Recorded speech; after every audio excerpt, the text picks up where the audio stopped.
Hello dear students, आज हम लोग इलेक्ट्रोकेमिकल सीरीज करेंगे।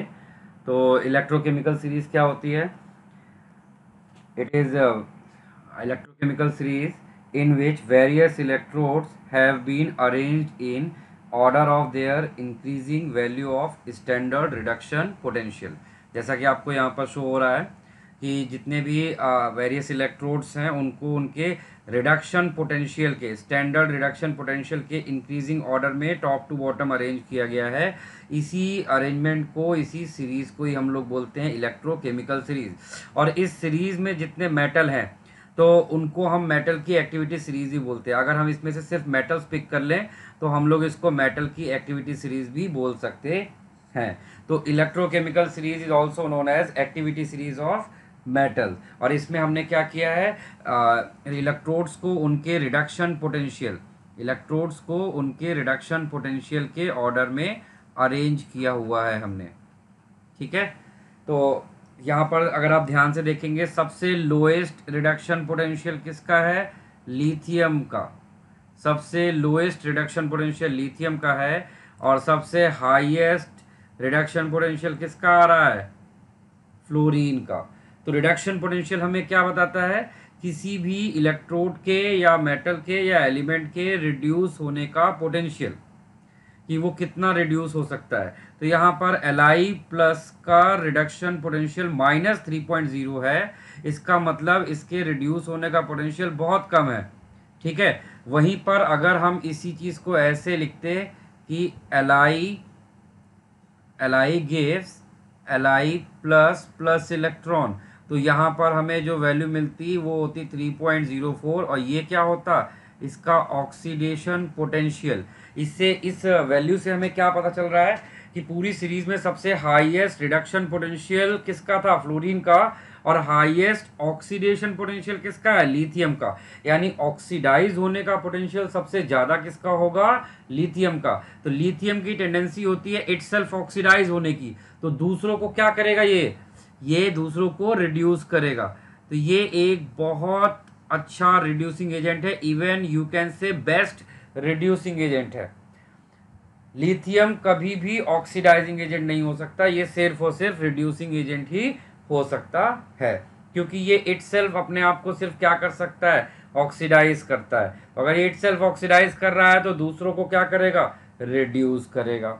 ठीक है, तो इस पूरी सीरीज में बेस्ट रिड्यूसिंग एजेंट कौन हो गया? लिथियम। और रिडक्शन, इसका ऑक्सीडाइज होने की टेंडेंसी तो बहुत हाई होगी, बट इसके रिड्यूस होने की टेंडेंसी सबसे लीस्ट होगी। अब वहीं अगर हम फ्लोरीन को ऑब्जर्व करते हैं तो फ्लोरीन के केस में क्या हुआ है? फ्लोरीन देखिए यहाँ पर जीरो ऑक्सीडेशन स्टेट से, फ्लोरीन का ऑक्सीडेशन स्टेट यहाँ 0 से -1 में गया है, रिड्यूस हुआ है।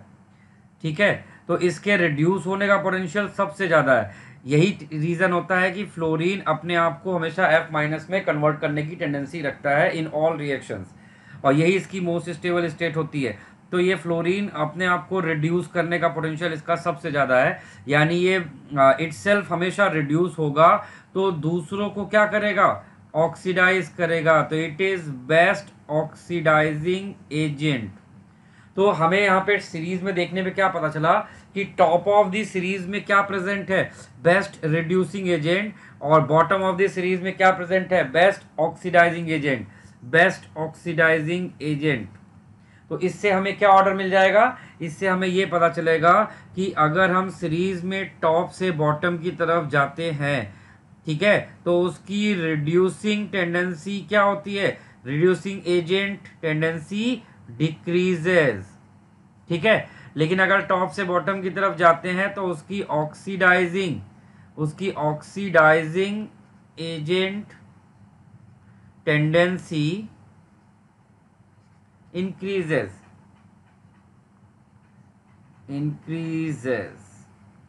ठीक है, तो सब सीरीज में जो सबसे ऊपर का एलिमेंट होगा वो बेस्ट क्या होगा? Reducing agent. और जो नीचे वाला एलिमेंट होगा वो सबसे वर्स्ट रिड्यूसिंग एजेंट होगा। और जो सबसे नीचे वाला एलिमेंट होगा वो बेस्ट ऑक्सीडाइजिंग एजेंट होगा, और टॉप वाला वर्स्ट ऑक्सीडाइजिंग एजेंट होगा। ठीक है, तो ये दोनों पॉइंट आप यहाँ पर बना के लिख लीजिए, पॉइंट वाइज लिख लीजिए यहाँ पर इस पॉइंट को। सबसे पहला पॉइंट, टॉप से बॉटम की तरफ जाने पे रिड्यूसिंग टेंडेंसी डिक्रीज करती है। ठीक है, दूसरा पॉइंट, टॉप से बॉटम की तरफ जाने पे ऑक्सीडाइजिंग टेंडेंसी इंक्रीज करती है। यानी सीरीज में जो अपर एलिमेंट है वो अपने से लोअर एलिमेंट के साथ में क्या रिलेशन रखेगा, अपर वाला एलिमेंट बेटर रिड्यूसिंग एजेंट होगा और नीचे वाला एलिमेंट बेटर ऑक्सीडाइजिंग एजेंट होगा। तो हमने यहाँ पर अभी क्या कंपेयर किया है, oxidizing tendency and reducing tendency. This is one comparison from electrochemical series. Electrochemical series से हम लोग जो दूसरा कंपैरिजन करेंगे, ये हमारा फर्स्ट कंपैरिजन था। सेकंड कंपैरिजन जो हम लोग इससे करेंगे वो है इलेक्ट्रोड प्रेफरेंस।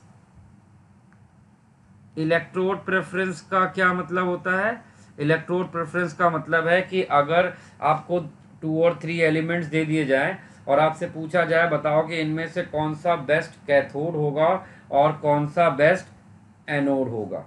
ठीक है, जैसे मैं एक एग्जांपल के साथ आपको देता हूँ। जैसे यहाँ पर लिथियम दिया है और लिथियम के साथ में यहाँ पर हमने कॉपर ले लिया है और कॉपर के साथ में हमने यहाँ पर फ्लोरीन ले लिया है, फ्लोरीन गैस। इन तीनों में आपको बताना है कि बेस्ट कैथोड कौन होगा। तो कैथोड के बारे में आपको पता है, कैथोड हम कौन से इलेक्ट्रोड को बोलते हैं, the electrode at which reduction takes place. ठीक है, तो इनमें से जिसकी रिड्यूस होने का पोटेंशियल सबसे ज़्यादा होगा वो बेस्ट कैथोड होगा। तो इनमें से रिड्यूस होने का पोटेंशियल किसका सबसे ज़्यादा है, फ्लोरीन का। तो फ्लोरीन बेस्ट कैथोड होगा। तो जिसका उसमें आप यहाँ पर लिख सकते हैं द इलेक्ट्रोड विद लिख लीजिए, यहाँ मैं बोल रहा हूँ electrode with highest reduction potential act as a cathode. फिर दूसरा पॉइंट है बेस्ट एनोड का। बेस्ट एनोड कौन होगा, तो एनोड के बारे में आपको पता है कि एनोड पर क्या होता है भाई, एनोड पर ऑक्सीडेशन होता है। तो जिसके ऑक्सीडाइज होने का पोटेंशियल सबसे ज़्यादा होगा वो हमारा बेस्ट एनोड होगा। और ऑक्सीडाइज होने का पोटेंशियल किसका सबसे ज़्यादा होगा, जिसका रिडक्शन पोटेंशियल सबसे लीस्ट होगा। तो यहाँ पर लिथियम का रिडक्शन पोटेंशियल सबसे लीस्ट होता है, इसका मतलब lithium is act as a best anode. तो यहाँ पर आप लिख लीजिए whose reduction potential is lowest act as used as a best best suitable as a anode, best suitable as anode,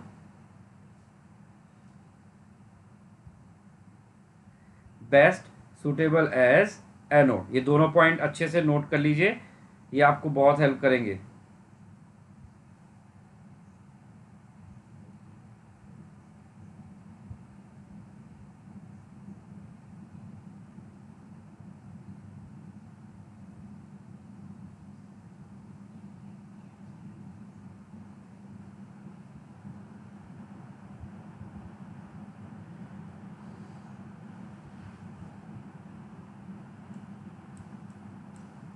ठीक है, चलिए थर्ड इसका इलेक्ट्रोकेमिकल सीरीज का जो थर्ड यूज है, थर्ड यूज को हम लोग हेडिंग वाइज दे सकते हैं रिएक्टिविटी ऑर्डर या एक्टिविटी ऑर्डर।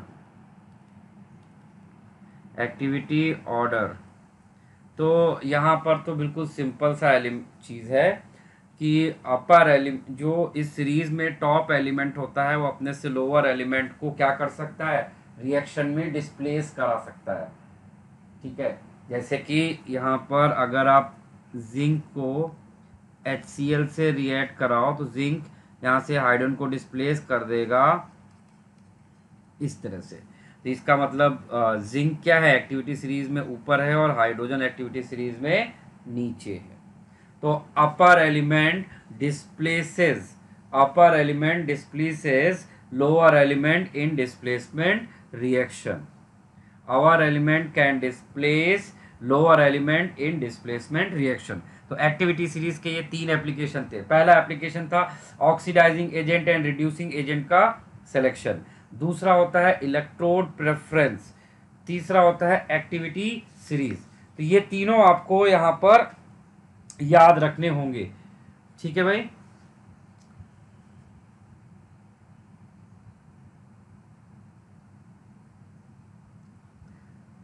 चलिए अब इसी में ही अब हम लोग नेक्स्ट चीज जो पढ़ने जा रहे हैं वो है हमारा नेक्स्ट हमारा कॉन्सेप्ट है।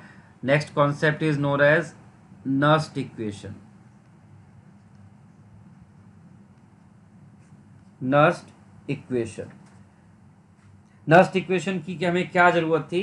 इन electrochemistry Nernst equation is an equation that can be used in order to determine the equilibrium reduction potential of a half cell in an electrochemical cell.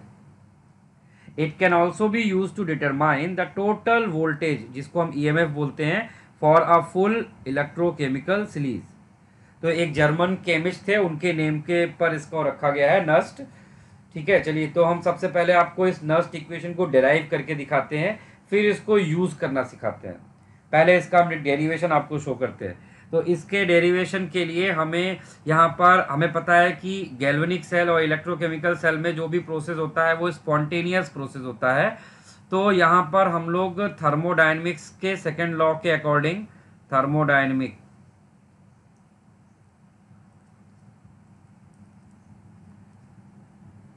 यहाँ पर हमें क्या निकालना है। यहाँ पर हमें change in Gibbs free energy at standard condition and change in Gibbs free energy at given condition हमें चाहिए। तो ये कितना होता है, ये होता है minus N F E nought और ये होता है minus N F E. This is what delta G nought is what change in Gibbs free energy at standard condition. और नीचे वाला क्या है, change in Gibbs free energy at given condition. तो स्टैंडर्ड कंडीशन और गिवन कंडीशन दोनों पे हमें क्या दे दी गई है, ये change in Gibbs free energy. और यहाँ पर एफ क्या है, F is what 1 Faraday that is 96,500 Coulomb और n is n factor or you can say number of electron transferred with respect to 1 mole। और E नॉट और E क्या है, इलेक्ट्रोड पोटेंशियल। इन दोनों के बारे में एक छोटी सी चीज़ आप लिख लीजिए कि जो भी E होता है यानी E नॉट है, ये क्या होता है, एक इंटेंसिव प्रॉपर्टी है। ये क्या है, एक इंटेंसिव प्रॉपर्टी। थर्मोडायनेमिक्स में आपने इंटेंसिव और एक्सटेंसिव समझा होगा। इंटेंसिव प्रॉपर्टी वो होती है जो अमाउंट इंडिपेंडेंट होती है, और यहाँ पर जो डेल्टा जी नॉट है ये क्या है, एक्सटेंसिव प्रॉपर्टी है विच इज अमाउंट डिपेंडेंट। ठीक है, तो हमें यहाँ से ई नॉट और डेल्टा जी नॉट दोनों ही मिल जाएंगे, intensive property and extensive property. Clear है। तो अब हम इसके बाद आगे हम यहाँ पे क्या करने जा रहे हैं, हम लोग यहाँ पे नस्ट इक्वेशन डेराइव करने जा रहे हैं। तो नस्ट इक्वेशन डेराइव करने के लिए हमने थर्मोडायनेमिक्स से डेल्टा जी और डेल्टा जी नॉट का रिलेशन हमारे पास था। आपको ये रिलेशन याद रखना चाहिए। कभी कभी क्वेश्चन वो लोग इससे भी पूछते हैं, delta G is equal to delta G nought plus 2.303 R T log of Q C. Q C क्या हो गया, इक्विलिब्रियम कोशेंट होता है, आर गैस कांस्टेंट है, टी टेम्परेचर इन केल्विन रहता है यहाँ पर। ठीक है, अब हमें ऊपर डेल्टा जी और डेल्टा जी नॉट की वैल्यू मिल चुकी है, वो दोनों उठाकर यहाँ पर आप पुट कर दीजिए। तो ये आपको क्या मिलेगा, माइनस एन एफ ई, और ये क्या हो जाएगा minus N F E not plus बाकी का एज इट इज आप कॉपी कर दें log of Q C. Clear है। ठीक है भाई, अभी यहाँ पर एन एफ से पूरी माइनस एन एफ से पूरी इक्वेशन में डिवाइड करिए तो आपको E इज इक्वल टू मिलेगा E not plus 2.303 R T by minus N F log of Q C. ठीक है, तो आगे बढ़ते हैं। तो अब हमने क्या किया, यहाँ पर ये जो टर्म दिख रहा है 2.303, आर का वैल्यू हमें पता है कि क्या होता है, आर का वैल्यू क्या होगा, अगर हमने इसको जूल में रखा तो 8.31, अगर हमने इसको कैलोरी में रखेंगे तो 1.98, ठीक है। और अगर हमने इसको लीटर एटमॉस्फेयर में रखा तो 0.0821। तो यहाँ पर आर का वैल्यू हमने क्या रखा है, 8.31 जूल पर मोल केल्विन, ठीक है। और स्टैंडर्ड कंडीशन पे टेम्परेचर हमें पता होता है कितना होता है भाई, 25 डिग्री सेल्सियस। फेराडे की वैल्यू भी हमें पता है 96,500, ठीक है। तो यहाँ से हमने 2.303 RT/F को सॉल्व कर लिया। इस पूरे को जब सॉल्व करेंगे ये सारी वैल्यू रख के तो ये आता है 0.059, और नीचे ये जो n है वो एज इट इज़ रहेगा, बाकी का आपका log of QC। This is our required Nernst equation, यही हमारी रिक्वायर्ड क्या है, नस्ट इक्वेशन है। E is equal to E0 minus 0.059/n log of QC, ठीक है। अब यहाँ पे आपको QC लिखने का तरीका आपको सिखा देते हैं।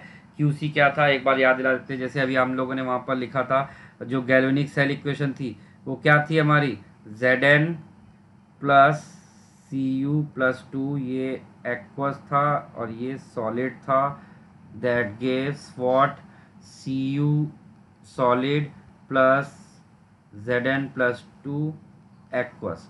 तो अगर यहाँ पर इक्विलिब्रियम डिस्टर्ब है तो उस वक्त जो हम इक्विलिब्रियम कांस्टेंट के प्लेस पर यूज़ करते हैं उसी को हम बोलते हैं इक्विलिब्रियम कोशेंट। तो वो क्या होगा, प्रोडक्ट का active mass divide by reactant. Product में सॉलिड को हम, सॉलिड का एक्टिव मास 1 लेते हैं तो सिर्फ हम एक्वस को ही यहाँ पर कंसीडर करेंगे, और डिवाइड बाय यहाँ पर क्या आएगा, इधर से रिएक्टेंट में Cu+2।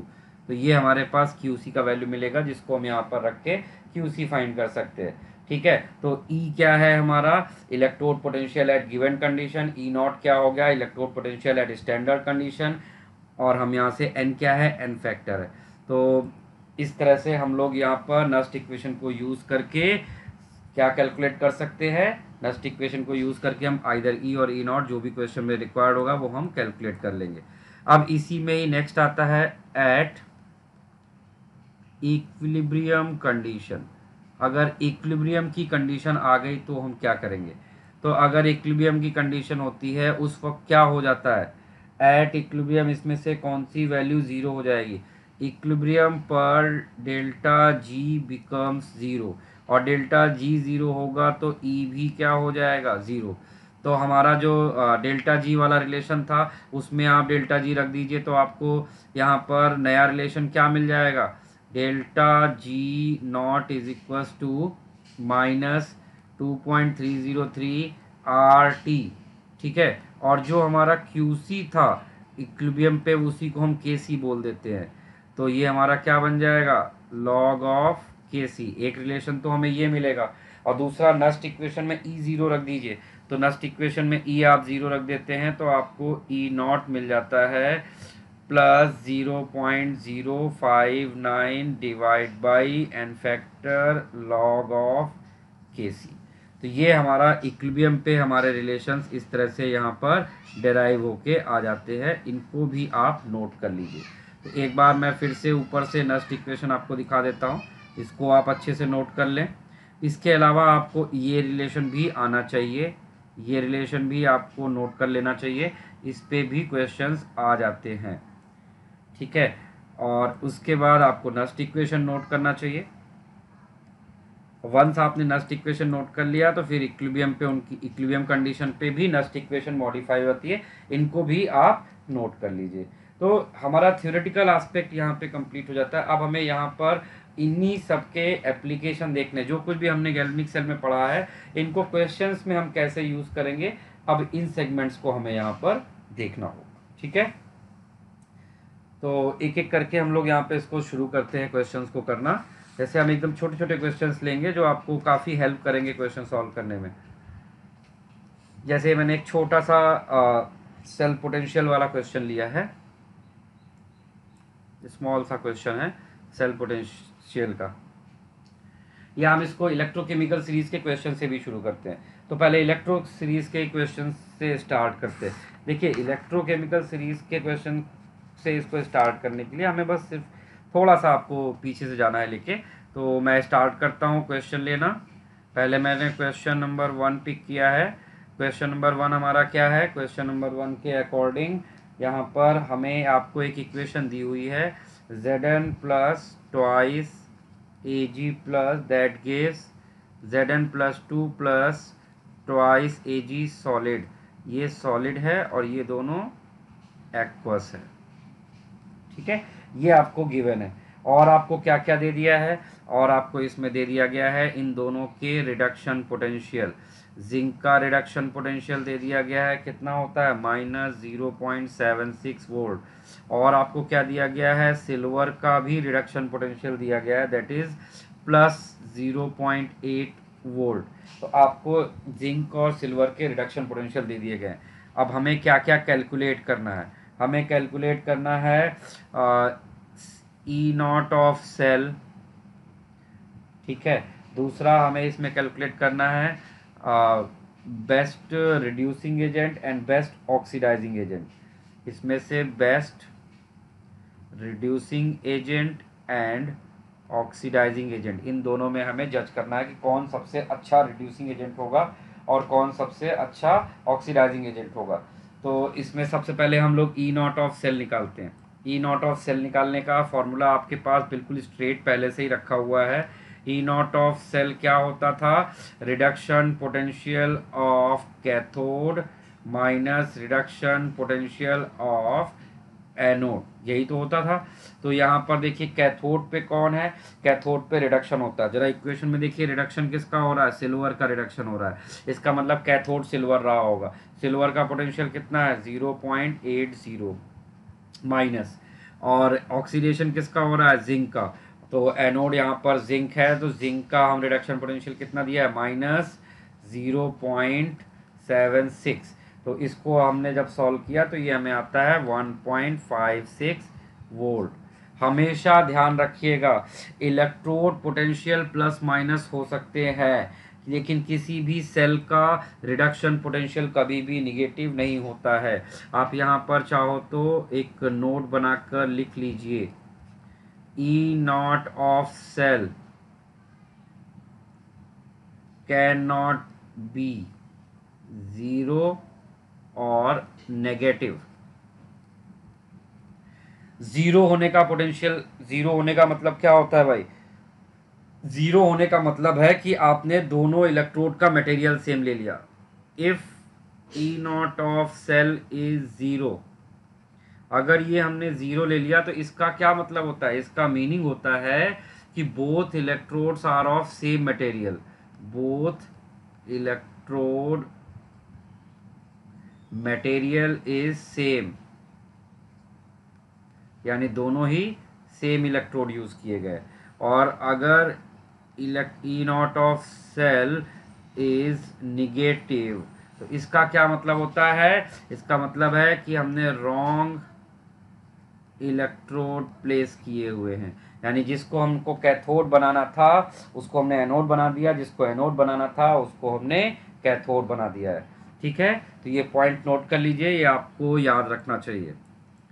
ठीक है, अब हमें इसमें दूसरा पार्ट था कि इसमें से बेस्ट रिड्यूसिंग एजेंट कौन है और बेस्ट ऑक्सीडाइजिंग एजेंट कौन है। तो बेस्ट रिड्यूसिंग एजेंट वो होता है जो इटसेल्फ ऑक्सीडाइज होगा।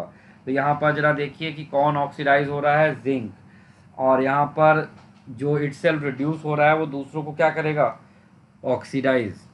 ठीक है, तो हमारे बी पार्ट का आंसर क्या हो जाएगा? बी पार्ट का आंसर है सिल्वर। यहाँ पर क्या हो रहा है? रिड्यूस हो रहा है, तो silver is oxidizing agent and zinc is reducing agent. ठीक है, तो ये हमारे फर्स्ट क्वेश्चन का सलूशन हुआ। चलिए अब हम लोग एक और क्वेश्चन देखते हैं। अलग अलग तरीके के, अलग अलग नीड के अकॉर्डिंग क्वेश्चन हम लोग बनाएंगे। अलग अलग जगह पर क्वेश्चन लिए गए हैं यहाँ पर। ठीक है, एक बहुत छोटा सा क्वेश्चन है, आप सबने 10th क्लास में भी इसको पढ़ा हुआ है, फिर भी मैं एक बार आपको रिमाइंड करा देता हूँ। Can a solution of can a solution of copper sulfate be stored in A part, zinc pot, B part silver pot, और सी पार्ट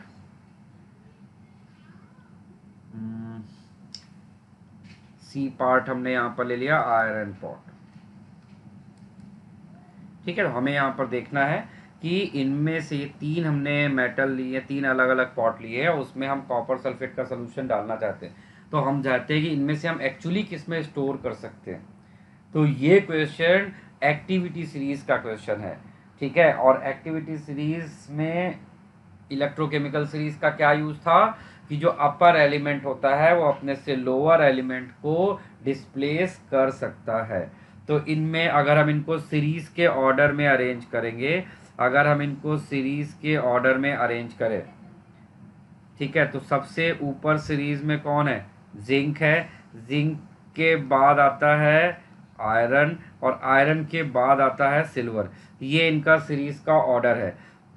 ठीक है, और अगर हम कॉपर को देखेंगे तो कॉपर कहाँ पर लाई करता है, अगर हमने यहाँ पे कॉपर को देखा तो कॉपर कहाँ पे लाई करेगा, अगर हम कॉपर का भी इसी सीरीज में जगह बना लेते हैं तो कॉपर यहाँ पे आता है।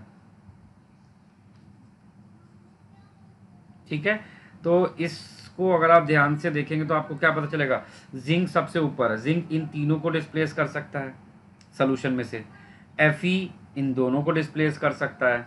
ठीक है, कॉपर इस सिल्वर को डिस्प्लेस कर सकता है, लेकिन क्या सिल्वर कॉपर को डिस्प्लेस कर सकता है, नहीं। हमेशा ध्यान रखिए, मोस्ट रिएक्टिव यानी अपर एलिमेंट लोअर वाले को डिस्प्लेस कर सकता है, बट लोअर एलिमेंट यानी लेस रिएक्टिव अपर वाले को डिस्प्लेस नहीं करता है। तो अगर हमने यहाँ पर जिंक लिया और जिंक में कॉपर सल्फेट को डाला, तो जिंक क्या करेगा, कॉपर सल्फेट को डिस्प्लेस कर देगा। ठीक है, इसका मतलब हम कॉपर सल्फेट को जिंक में स्टोर नहीं कर सकते। फिर अगर हमने Fe लिया और Fe में को CuSO4 में डाला, तो ये भी क्या करेगा, कॉपर सल्फेट को डिस्प्लेस कर देगा। इसमें भी हम कॉपर को स्टोर नहीं कर सकते। लेकिन अगर हमने सिल्वर के पॉट में कॉपर सल्फेट को रखा, तो यहाँ पर सिल्वर एक्टिविटी सीरीज में कॉपर के नीचे है, नो रिएक्शन। अगर यहाँ पर इन दोनों के बीच में कोई रिएक्शन नहीं होगी, दैट मीन्स हमारे लिए बेस्ट सूटेबल पॉट कौन सा होगा, यही हमारा रिक्वायर्ड आंसर है। सिल्वर के में ही हम इसको स्टोर कर सकते हैं। तो ये हमने एक एक्टिविटी सीरीज का भी एग्जाम्पल कर लिया। ठीक है, चलिए इसके बाद एक थर्ड टाइप ऑफ क्वेश्चन करते हैं, इलेक्ट्रोड प्रेफरेंस वाला, कि आपको हम अलग अलग दे रहे हैं और आपको सेलेक्ट करना है कि इनमें से कौन सा इलेक्ट्रोड प्रेफरेबल होगा। चलिए क्वेश्चन आपको दे देते हैं। क्वेश्चन में हमने आपको यहाँ पर दिया है कि लेट, हमने इलेक्ट्रोड ऐसे ले लिया, जिंक का इलेक्ट्रोड है और उसका रिडक्शन पोटेंशियल आपको हम दे रहे हैं -0.76। ये रिडक्शन पोटेंशियल आपको मैं मेंशन कर रहा हूँ। जिंक का है, सिल्वर का है 0.80 वोल्ट, कॉपर का हो गया 0.40 वोल्ट, और और यहाँ पे हम लोग एक और मेटल का ले लेते हैं तो थोड़ा सा अच्छा रहेगा। हमने कैडमियम ले लिया, कैडमियम मेटल का होता है -0.40 वोल्ट। चलिए, तो अब हमें ये यहाँ पर ध्यान से देखिए, इस जगह पर सॉल्व करके बताना है विच इज़ प्रेफर्ड कैथोड और preferred anode, preferred which is preferred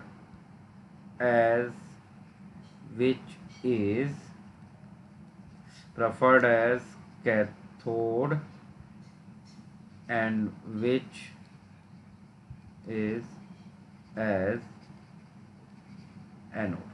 ठीक है, which is preferred as cathode and which is preferred as anode रहेगा यहाँ पर। तो यहाँ पर हम लोग ध्यान से देखेंगे तो अब हमें क्या करना है, हमने आपको बताया था जिसके रिड्यूस होने का पोटेंशियल सबसे ज़्यादा होगा वो कैथोड होगा। तो जरा ये चारों में रिडक्शन पोटेंशियल देखिए, सबसे हाईएस्ट रिडक्शन पोटेंशियल किसका है, हाईएस्ट रिडक्शन पोटेंशियल किसका दिया है, सिल्वर का दिया है। ठीक है, और लोएस्ट रिडक्शन पोटेंशियल किसका दिया हुआ है वो भी देख लीजिए, लोएस्ट रिडक्शन पोटेंशियल कैडमियम का दिया है। ठीक है, नहीं sorry lowest reduction potential cadmium का नहीं, जिंक का दिया हुआ है, जिंक है ना -0.76, तो जिंक होगा जो लोएस्ट। तो जो सबसे हाईएस्ट रिडक्शन पोटेंशियल जिसका होगा, यानी सबसे आसानी से रिड्यूस होता है, वो हमारे लिए क्या होता है, वो हमारे लिए कैथोड का काम करता है। और जो आसानी से रिड्यूस नहीं होता, यानी आसानी से ऑक्सीडाइज होता है, वो हमारे लिए एनोड का काम करता है। तो इस तरह से हम लोग प्रेफर्ड कैथोड और प्रेफर्ड एनोड का सिलेक्शन कर सकते हैं। ठीक है भाई, इतना आसान रहता है क्वेश्चन, आप आसानी से समझ सकते हैं, कोई खास डिफिकल्टी नहीं रहती इन सब क्वेश्चंस में। चलिए अब हम लोग आगे बढ़ते हैं, नेक्स्ट क्वेश्चन देखते हैं। हमने आपको इलेक्ट्रोकेमिकल सीरीज के तीनों एग्जाम्पल यहाँ पे हम लोगों ने कर लिए हैं। अब हम लोग नस्ट इक्वेशन को यूज़ करेंगे। चलिए तो नस्ट इक्वेशन को यूज़ करना शुरू करते हैं। एक आसान आसान से एग्जाम्पल के साथ करते हैं, बिल्कुल एनसीईआरटी बेस्ड एग्जाम्पल पिक करेंगे हम लोग यहाँ पर। एक हमने एनसीईआरटी बेस्ड एग्जाम्पल यहाँ पर पिक किया हुआ है। तो क्वेश्चन लिखते हैं पहले। क्वेश्चन क्या है हमारा, क्वेश्चन है एक सेल हमें दिया हुआ है, एक सेल रिएक्शन हमें गिवन है। क्या है वो cell reaction, magnesium solid plus 2Ag plus, और इसका कॉन्सेंट्रेशन दिया है 10⁻⁻⁴m, और फिर ये कन्वर्ट हो रहा है Mg+2, और उसका भी कॉन्सेंट्रेशन दिया हुआ है इतना, और साथ में क्या रिलीज हुआ है, सिल्वर सॉलिड। ठीक है, और हमें क्या दे दिया गया है, E0 ऑफ सेल दे दिया गया है हमें। हमें क्या दे दिया गया है, E0 of cell. E0 of cell यानी स्टैंडर्ड सेल पोटेंशियल दे दिया गया है हमें। और हमें क्या कैलकुलेट करने को बोला है, calculate E cell, calculate E cell. तो अब ई सेल कैलकुलेट करना है हमें, हमारे पास सेल दिया हुआ है। तो बस अब आपको इसमें ज़्यादा कुछ नहीं करना, सब कुछ आपके सामने गिवन है। आप फटाफट इसका QC निकालिए। सबसे पहला काम आप इसका QC फाइंड कीजिए। तो प्रोडक्ट में कौन है, Mg+2 का active mass divide by reactant में कौन होगा, Ag प्लस का एक्टिव मास का स्क्वायर। तो इनकी वैल्यूज़ यहाँ पर रख दीजिए, कितना आता है ये 0.130, और Ag प्लस का कितना है 10⁻⁻⁴ का स्क्वायर। ये हमारे पास QC का वैल्यू गिवन है। चलिए अब हमें क्या निकालना था, नस्ट इक्वेशन। अब हम लोग यहाँ पर क्या यूज़ करेंगे, नस्ट इक्वेशन। नस्ट इक्वेशन क्या होता था, E cell is equals to E0। E0 आपको दिया हुआ है 3.17 माइनस 0.059, और नीचे n। अब अच्छा n फैक्टर के लिए आपको देखिए यहाँ पर मैग्नीशियम 0 से +2 जा रहा है, कितने इलेक्ट्रॉन का एक्सचेंज होगा, 2 का। ऐसे आप यहाँ भी देख सकते 2Ag प्लस से 2Ag सॉलिड जा रहा है, कितने इलेक्ट्रॉन का एक्सचेंज होगा, 2 का। तो बस आपको यहाँ पर रिएक्शन का n फैक्टर कितना मिलेगा, 2, और फिर लॉग ऑफ जो भी आपने ऊपर QC का वैल्यू निकाला है वो यहाँ पर उठाकर रख दीजिए। और इस पूरे को जब आप सॉल्व करोगे तो ये पूरा सॉल्व होके आपको मिलेगा कितना, 3.17, और इस पूरे को जब हमने सॉल्व किया तो ये हमें मिल रहा है 0.21। तो फाइनल आंसर आ रहा है 2.96 वोल्ट। ये हमारा फाइनल रिक्वायर्ड आंसर है। ठीक है, आपने देखा काफ़ी आसान था, सिर्फ वैल्यू पुटिंग किया है हमने, हमने कुछ भी एक्स्ट्रा काम नहीं किया है। तो सिंपल आपको वैल्यूज़ रखना आना चाहिए नस्ट इक्वेशन में, बस सिंपली आपको अच्छे से वैल्यूज़ रिप्लेस करना आना चाहिए। ठीक है, चलिए और इसको देखते हैं। इसमें पीएच वाले क्वेश्चन भी आते हैं, हमने इलेक्ट्रोलाइटिक सेल में भी पीएच के क्वेश्चन देखे थे, हमने इलेक्ट्रोलाइटिक सेल में भी पीएच वाले क्वेश्चन देखे थे, बिल्कुल वैसे ही देखेंगे। तो आपको यहाँ पर पहले क्वेश्चन लिख देते हैं, calculate reduction potential, calculate reduction potential of following electrode, of following electrodes.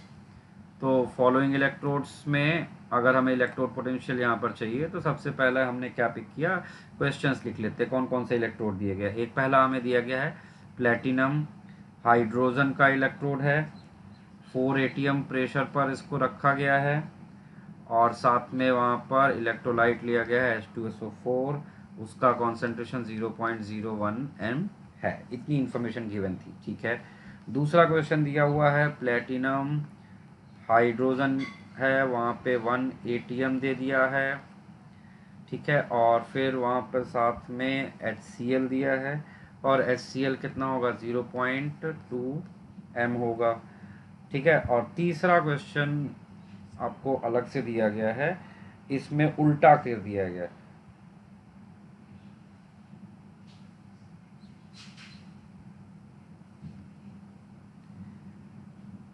इस वाले क्वेश्चन में थर्ड वाले में एक और दे दिया, अभी एक ही यहाँ पे आपको इस तरह से दिया था, थर्ड वाले में दिया हुआ है सोल्यूशन का पीएच, एक हाइड्रोजन इलेक्ट्रोड है उसका पीएच 5 है, हाइड्रोजन इलेक्ट्रोड है और उसका पीएच कह रहा है कि 5 है, और आपको बाकी सब कैलकुलेट करने को बोला गया है, वही जो ऊपर आप कैलकुलेट करो। चलिए तीनों क्वेश्चंस को करते हैं, आराम से समझते हैं। आप आराम से रीड करिए, समझिए, दिमाग लगाइए क्वेश्चन कैसे करेंगे, क्योंकि जितना आप अपनी तरफ से एफर्ट करोगे उतना अच्छा है।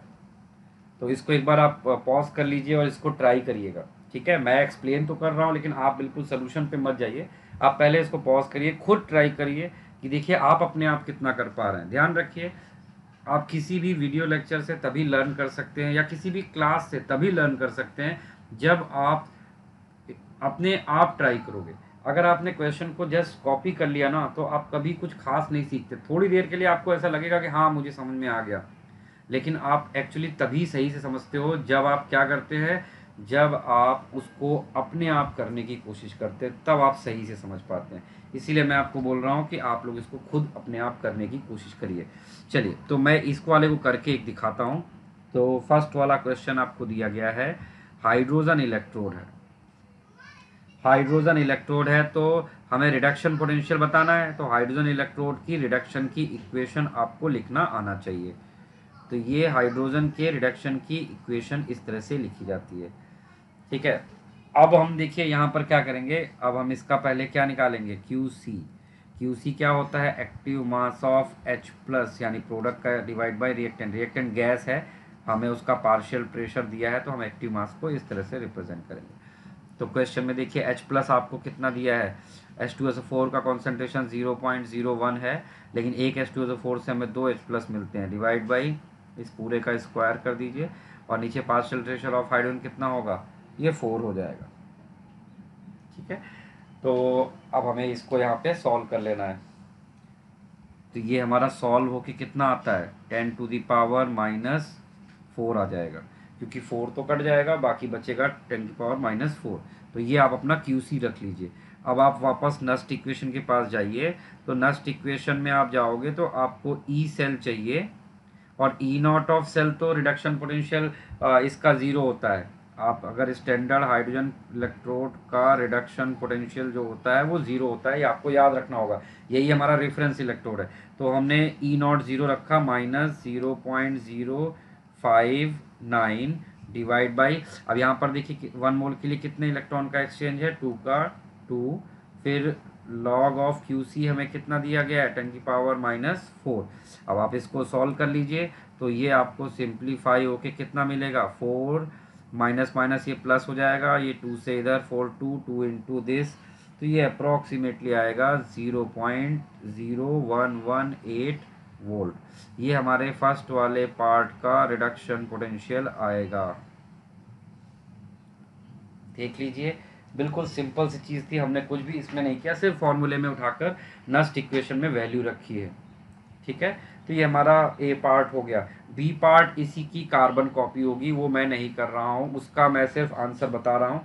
आंसर आप लोग को मैं दे रहा हूँ और आप इसको खुद सॉल्व कर लीजिएगा।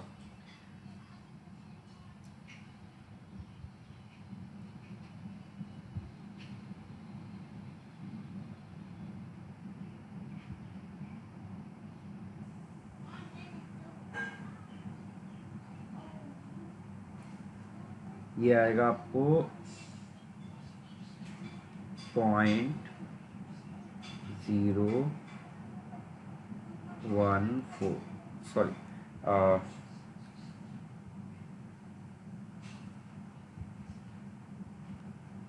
0.0143 वोल्ट। ये हमें क्या आ जाएगा यहाँ पर, रिडक्शन पोटेंशियल माइनस साइन के साथ। ठीक है, चलो अभी सी पार्ट करते हैं। सी पार्ट में मैंने क्या बोला आपको, एक हाइड्रोजन इलेक्ट्रोड का पीएच दे दिया गया है। पीएच अगर कभी भी दे दिया जाता है, पीएच कितना दिया गया है 5, तो बताइए यहाँ पर H प्लस आयन कितना हो गया है 10⁻⁻5। अब आप बस ऊपर जो आपने इक्वेशन लिखी थी E is equals to E nought तो ज़ीरो हो गया, 0.059 डिवाइड बाई एन फैक्टर 2 रहेगा, लॉग ऑफ, अगर सिर्फ हाइड्रोजन इलेक्ट्रोड बोला है, स्टैंडर्ड कंडीशन है, तो H आपका क्या इक्वेशन थी, H वहाँ पर हमने क्या लिया हुआ था, इक्वेशन एक बार हम लोग देखते हैं।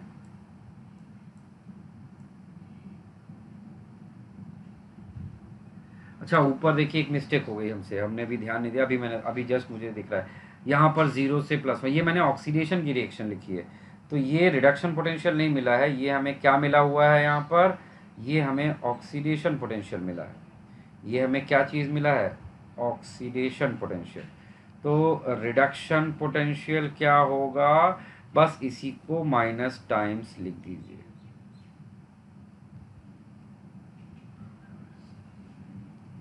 रिडक्शन पोटेंशियल, ठीक है, बस उसी को माइनस टाइम। चलिए तो इस बार हम लोग क्या करते हैं कि इक्वेशन पहले ही लिख लेते हैं।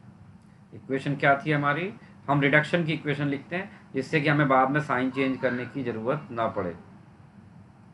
तो 2H प्लस प्लस 2 इलेक्ट्रॉन, यही तो आएगा यहाँ पर,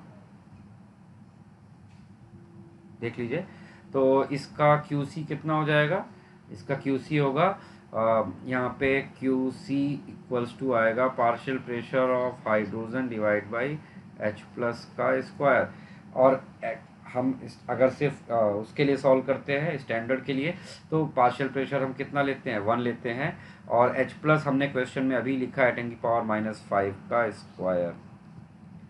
ठीक है, तो अब जरा इसको सॉल्व कर लीजिए, तो देखिए ये आपको आंसर क्या देता है। ये हमें रिडक्शन पोटेंशियल यहाँ पे डायरेक्टली मिलेगा, तो ये कितना हो जाएगा, यहाँ से ये ऊपर जाएगा 10⁻5, 10 हो जाएगा, 10 10 इधर आ जाएगा, 2 से 10 5, 5 इंटू 0.059, तो ये कितना आ जाएगा -0.059 इंटू 5, तो ये होता है आपका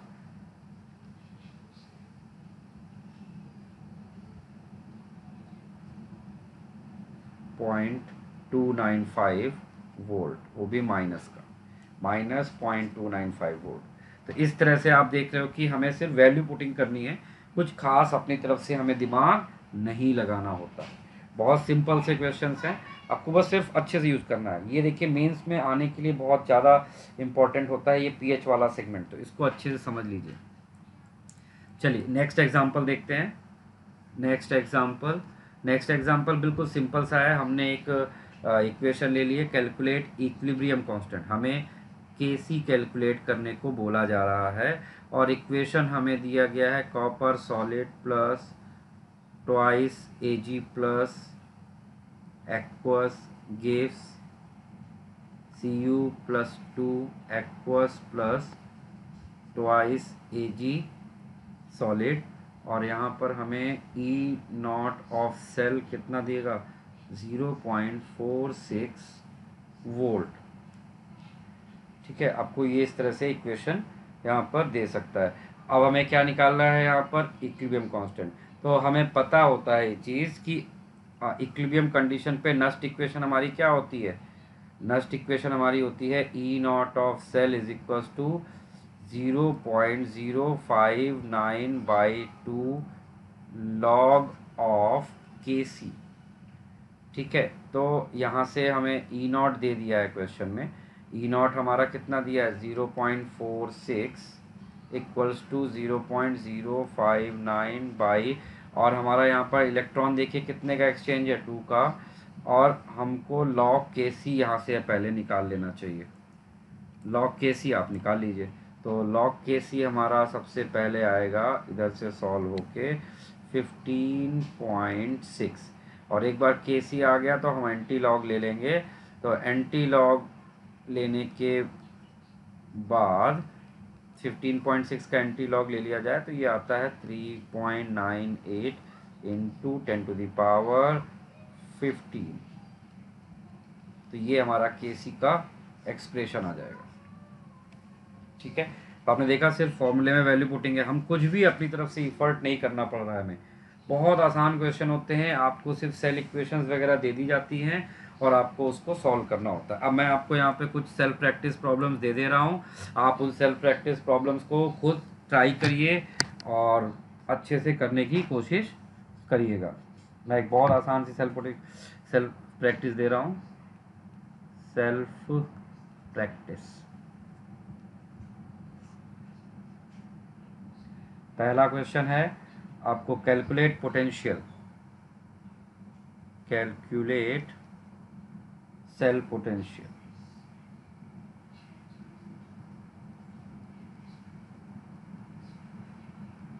कैलकुलेट सेल पोटेंशियल और सेल दिया है आपको chromium oblique chromium oblique Cr3+,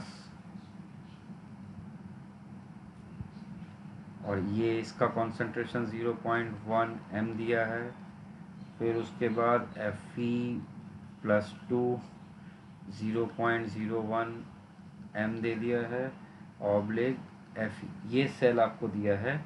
और आपको और क्या दिया है, E0 of Cr+3 oblique Cr given है -0.74 volt.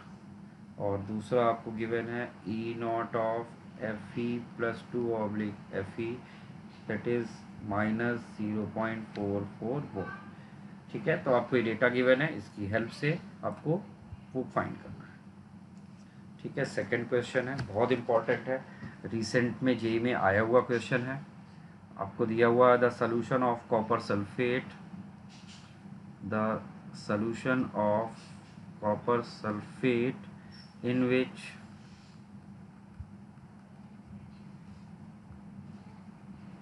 which copper rod is dipped is diluted 10 times.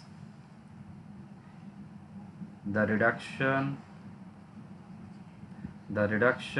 electrode potential will, the reduction electrode potential will decrease by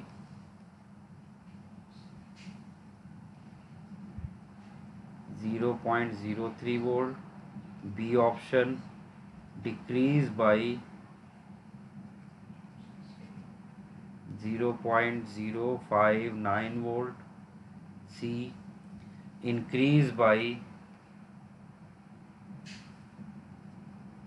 ये लास्ट ईयर का JEE का आया हुआ क्वेश्चन है, ये जेई 2018 का क्वेश्चन है ये, 0.03 volt. And last option is increase by 0.059 volt. तो ये सारे क्वेश्चन आप as a self practice try करिए। ठीक है, अगर आपको क्वेश्चंस में कोई इशू आता है, आपसे नहीं हो रहा है, आप हमें कमेंट में बता सकते हैं, हम इसके डिस्कशन और सॉल्यूशन आपको प्रोवाइड करा देंगे। ठीक है, चलिए इसके बाद हमारे पास जो नेक्स्ट कॉन्सेप्ट है, इसमें नेक्स्ट कॉन्सेप्ट हमारे पास क्या है, प्रॉपर्टीज़ ऑफ सेल पोटेंशियल। तो यहाँ पे हेडिंग भी डाल देते हैं, property of electrode potential. Electrode potential की जो प्रॉपर्टी है, उसमें कौन सी प्रॉपर्टी की बात कर रहा है यहाँ पर, जैसे कि मैं आपको प्रॉपर्टीज़ को ज़रा पॉइंट वाइज लिखता हूँ। जैसे फर्स्ट प्रॉपर्टी है, मैंने कोई सेल है हमारी, A+2+2 इलेक्ट्रॉन गिव्स A, ऐसा कुछ दिया है, और इसका सेल पोटेंशियल E था। हमने इस इक्वेशन को रिवर्स कर दिया। ठीक है। लेट हमने E is equal two plus x volt था, हमने इस इक्वेशन को रिवर्स कर दिया, तो रिवर्स करके इक्वेशन क्या बन जाएगी, ए प्लस टू इलेक्ट्रॉन, और इसका जो नया सेल पोटेंशियल आएगा वो बस माइनस टाइम्स हो जाएगा इसका। दिस इज फर्स्ट प्रॉपर्टी जो आप वैसे भी ऑलरेडी पीछे भी यूज़ कर ही रहे हो। और सेकेंड होता है, एक कोई भी इक्वेशन ने लिया जैसे A plus two electron gives A, और इसका सेल पोटेंशियल आपको दिया हुआ है, सब स्टैंडर्ड सेल पोटेंशियल लिख दो, स्टैंडर्ड सेल पोटेंशियल आपको दिया है प्लस एक्स वोल्ट। आपने इस पूरी इक्वेशन में y से मल्टीप्लाई किया, इस पर कोई इफेक्ट नहीं पड़ेगा, cell potential will remain unchanged, इस पर कोई इफेक्ट नहीं पड़ेगा। ठीक है। Third property is very important, इस पे क्वेश्चन आता है। जैसे आपको दिया हमने कि A plus two electron gives A, ठीक है, और या ऐसा लिखते हैं, इसको थोड़ा सा इजी बनाते हैं।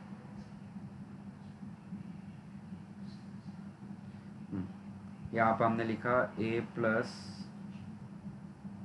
To plus electron gives A plus, और ए प्लस इलेक्ट्रॉन गिव्स ए।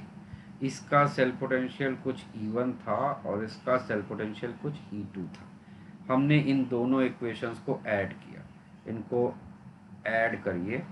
जब इक्वेशंस को ऐड करोगे तो ये ए प्लस कट जाएगा और आपके पास इक्वेशन आएगी A plus two electron gives A. आपके पास ये इक्वेशन आएगी, इसका सेल पोटेंशियल कुछ E3 होगा। ठीक है, तो E3 का E1 E2 के साथ क्या रिलेशन आएगा, तो रिलेशन हम कैसे निकालते हैं E3 का E1 E2। तो E3 एक इंटेंसिव प्रॉपर्टी है, तो रिएक्शन ऐड करने पर ये E1 और प्लस E2 के इक्विवेलेंट नहीं होगी। ठीक है, तो हम लोग अगर ऐड करके नहीं निकाल सकते तो हम इसके लिए क्या करेंगे, हम एक ऐसी एक्सटेंसिव प्रॉपर्टी का यूज़ करेंगे जिसमें E का टर्म आता हो और हम उसके एडिटिव नेचर का यूज़ करके हम E का वैल्यू फाइंड करेंगे। तो उसके लिए तरीका क्या है, हम इस रिएक्शन का पहले डेल्टा G1 नॉट फाइंड करते हैं, तो वो क्या आ जाएगा, माइनस n कितना है, 1 है, FE1 नॉट। इस रिएक्शन का डेल्टा G2 नॉट निकालिए, वो कितना आ जाएगा, माइनस FE2 नॉट।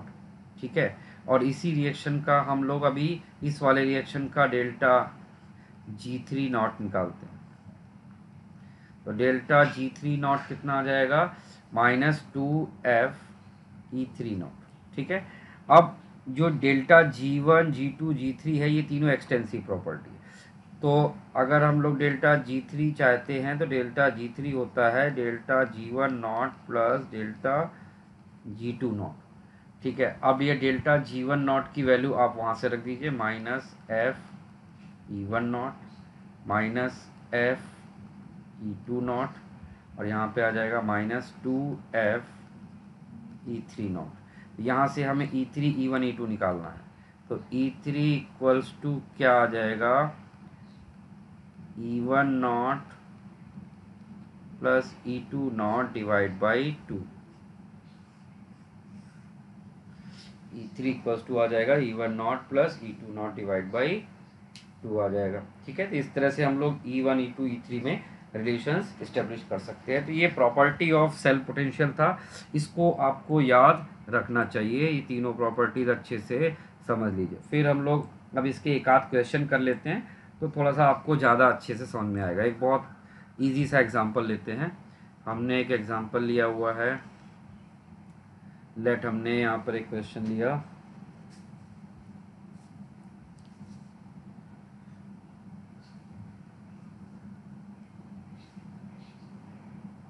एक इक्वेशन दिया है MnO4 माइनस प्लस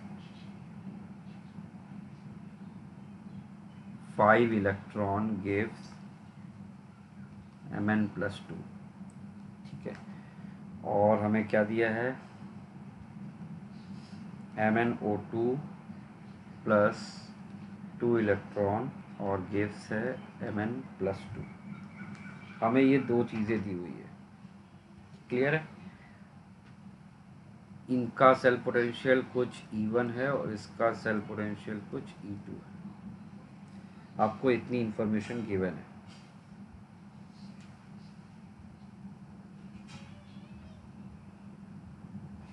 और आपको फाइंड करना है, फाइंड करना है आपको यहाँ पर MnO4 minus plus 3 electron gives MnO2। हमें इसका सेल पोटेंशियल फाइंड करने को बोला गया है इन टर्म्स ऑफ E1 और E2। ठीक है भाई, तो चलिए देखते हैं इसको कैसे करेंगे। तो अब सबसे पहले क्या करो, इन दोनों इक्वेशंस को ध्यान से देखिए। आपको MnO4 लेफ्ट में चाहिए और MnO2 राइट में चाहिए। तो पहले इस इक्वेशन को हमने क्या किया, रिवर्स कर दिया। ठीक है, उस इक्वेशन को आप उठा के क्या कर दीजिए, रिवर्स कर दीजिए। तो रिवर्स कर देने के बाद आपको नई इक्वेशन कैसी दिखेगी, लिखते हैं जरा नई इक्वेशन। इसको हमने रिवर्स किया तो ये क्या बन जाएगा, Mn+2 gives MnO2 plus 2 electron और सेल पोटेंशियल क्या बन जाएगा, -E2 बन जाएगा। ठीक है, चलिए अब हम लोग क्या करते हैं, जो फर्स्ट और ये जो नई इक्वेशन आई है इन दोनों को ऐड कर दें। किसको ऐड करना है, इन दोनों को ऐड कर दीजिए। इनको हमने ऐड किया। तो ऐड जैसे ही करेंगे आप, तो इनको ऐड करिए तो आपको फाइनल इक्वेशन यही मिलेगी जो आपको चाहिए। MnO4 minus plus 3 electron gives MnO2 और इसको आप E3 बोलते हो। ठीक है, तो अब हमें नेक्स्ट क्या करना है, इस E1 हर उस इक्वेशन की वैल्यू G के टर्म्स में निकालिए। तो हर इक्वेशन की वैल्यू G के टर्म्स में ज़रा फाइंड करते हैं। फर्स्ट वाला देखते हैं, इसको मैं थोड़ा अलग कलर से लिख रहा हूँ। Delta G1 is equals to -5F E1 आ जाएगा। ठीक है भाई, दूसरा इस रिएक्शन का डेल्टा G2 यहाँ से निकालते हैं। Delta G2 is equals to, ये माइनस माइनस प्लस हो जाएगा और यहाँ पर कितना है 2F E2 आ जाएगा। देख लीजिए, समझ लीजिए। ठीक है, ऐसे ही जरा इसी इक्वेशन का हम लोग डेल्टा G3 भी लिख लेते हैं। तो डेल्टा G3 क्या होगा, डेल्टा G3 होगा -3F E3 और हमें पता है कि जो डेल्टा G3 है वो G1 और G2 यानी इन तीनों को ऐड करके हमको मिला है। ठीक है, तो अब बस उठा के इन तीनों की वैल्यू यहाँ पर रख दीजिए। तो इन तीनों की वैल्यू यहाँ पर रखेंगे तो ये आएगा -3F E3 equals to D1 कितना हो गया, -5F E1 plus 2F E2। तो यहाँ से हम लोग क्या निकाल पाएंगे, यहाँ से हम लोग E3 निकाल पाएंगे। E3 कितना हो जाएगा, -5F E1 plus 2F E2 divide by -3F E3 sorry -3F। तो यहाँ से हम लोग इस E3 को जो हटाते हैं, हाँ। तो अब यहाँ से F का टर्म उड़ा दीजिए, माइनस का टर्म उड़ा दीजिए, तो ये आपको कैसा दिखाई पड़ेगा फाइनल इक्वेशन आपकी। यहाँ से आप पूरा F उड़ा दीजिए। तो यहाँ से अगर आप -F कॉमन ले लीजिए, -F, तो -F कट जाएगा। तो ये -F कॉमन लेने पे ही ये कितना बन जाएगा, ये बन जाएगा आपका 5E1 -2E2 divide by 3। This is our required E3। समझे आप, इस तरह से हमने प्रॉपर्टी का यूज करके सेल पोटेंशियल फाइंड कर लिया है। ठीक है, नोट कर लीजिए इसको अच्छे से।